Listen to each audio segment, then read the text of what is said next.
totally healed. And I've never seen that through my prayers.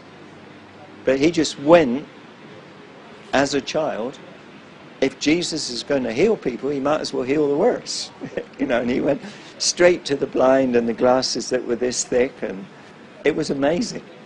And it was an education as well. I have so many stories, but I can think of one when one of the Ayatollahs said to me one day, "Abuna Andrew, we need some meat. It's nearly Eid." And I didn't have enough money to buy them any meat. And that night I went out and I prayed, and I had an incredible experience of the glory of God. And the next morning at breakfast, somebody came up to me and said, "Hey, Father, you want some meat?" He was really quite aggressive. I said, "What do you mean, do I want some meat?" He said, "Well, you're helping the people of Iraq. Do you want some meat?" I said, "Okay, I'll have some meat." And he had a whole shipload of meat. Thousands and thousands of tons of meat. And the refrigerated lorry, so we had enough meat for everybody. He was pleased. He said to me, "I told you to pray about it. This is what happens when you pray." Todd Bentley of Fresh Fire Ministries, a healing evangelist, was partnering with Iris, and they were going to do this joint feeding program. And Iris wanted to feed Malawi during a famine for 4 months. And so I went on this crusade with Todd. And in that meeting that night, the Lord himself came and he walked through the crowds. And everywhere that Jesus walked is on tape.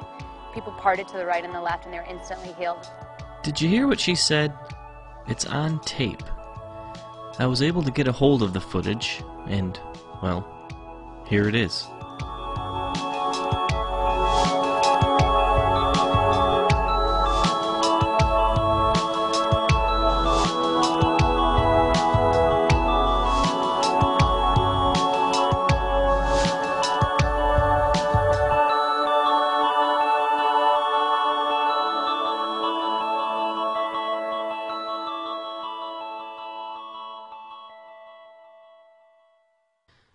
And then there's China.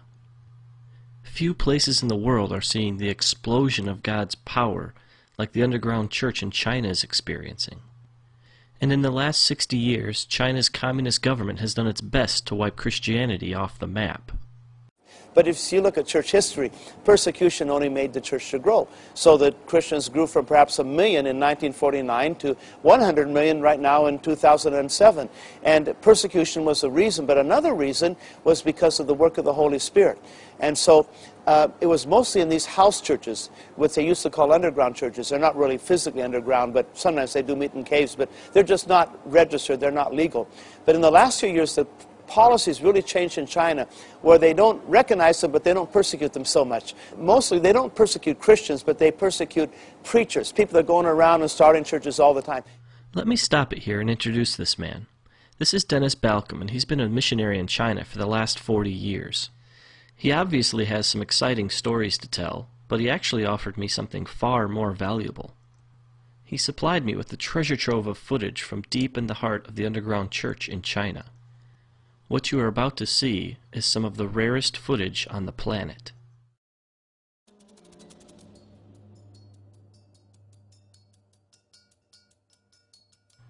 In this church, the people wake up at 4:30 to come together for 2 hours to pray and worship. They do this every day.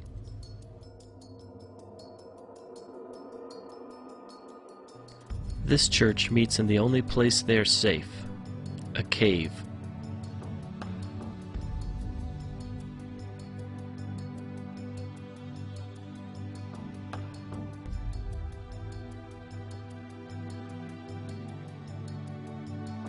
This church meets on a farm, far away from prying eyes.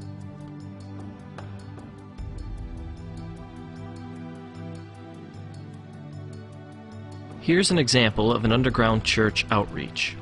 The people sitting are Christians. The people who are standing are not. This particular preacher was once crippled, but was healed when someone prayed for her. She now preaches the good news of Jesus to anyone who will listen. In this particular meeting, over 1,000 people became Christians.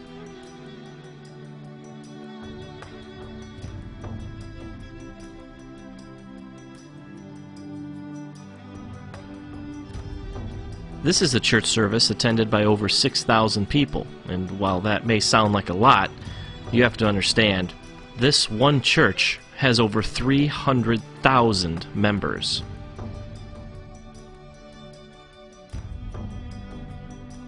This is often how churches operate in China. They start by getting everyone's attention using drama or music. Then they pray for the sick. This has become common practice in the Chinese church, and for good reason. As Dennis put it, I've seen AIDS patients completely delivered recently, a lot of different healings, and the healings and the miracles are one reason that many people come to the Lord. Here Christians cast out demons from an 18-year-old girl.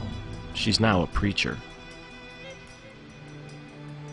In Shanghai alone, there are over 3,000 house churches, just like this one.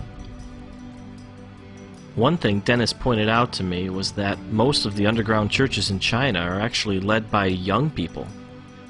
These kids have all come out of the communist system, and they want nothing to do with it.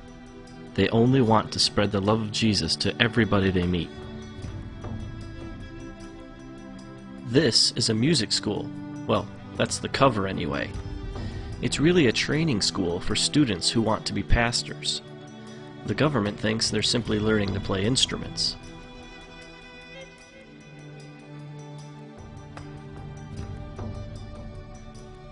One thing I quickly realized about the Chinese church is that it's a lot different from the American one. For one thing, they think a 4-hour sermon is short. But more than that, even, is how different their services looked from ours. I mean, see for yourself what happens when a desperate people plug into a powerful God.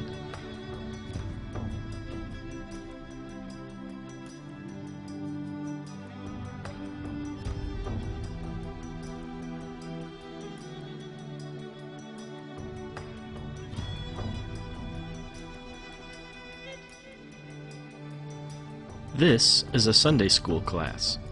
What's the big deal about that, you ask? Well, none of these kids' parents are Christians. They send their kids here so they will learn to be good children. Nearly all of these children will eventually lead their parents to the Lord. In this church service, it's 120 degrees inside the building. The people meet for 12 hours straight.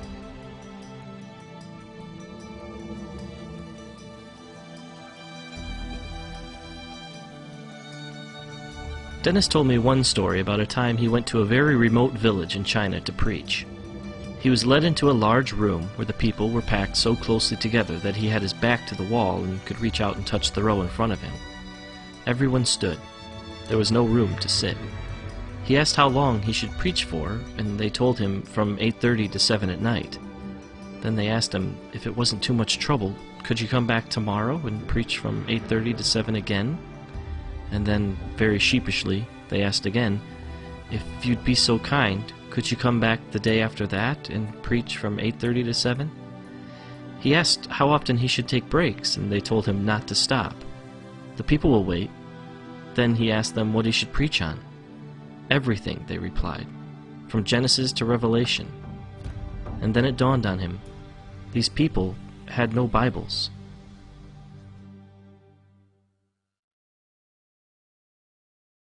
Well, very common is miracles of healing, like anywhere in church history, but it's not particularly in church services like we have healing conferences. It's when they're out evangelizing. There's miracles of divine guidance. There's miracles of nature. Like an example, there's a field where all of the crops are dry except for the Christian field. And their field has beautiful crops, and they say when it rained, the rain came on their field. And in times of flood, the Lord would protect the villages of the Christians when all the other villages were destroyed. And I think if the Western church would stand up and really preach the gospel, not get involved in, about abortion and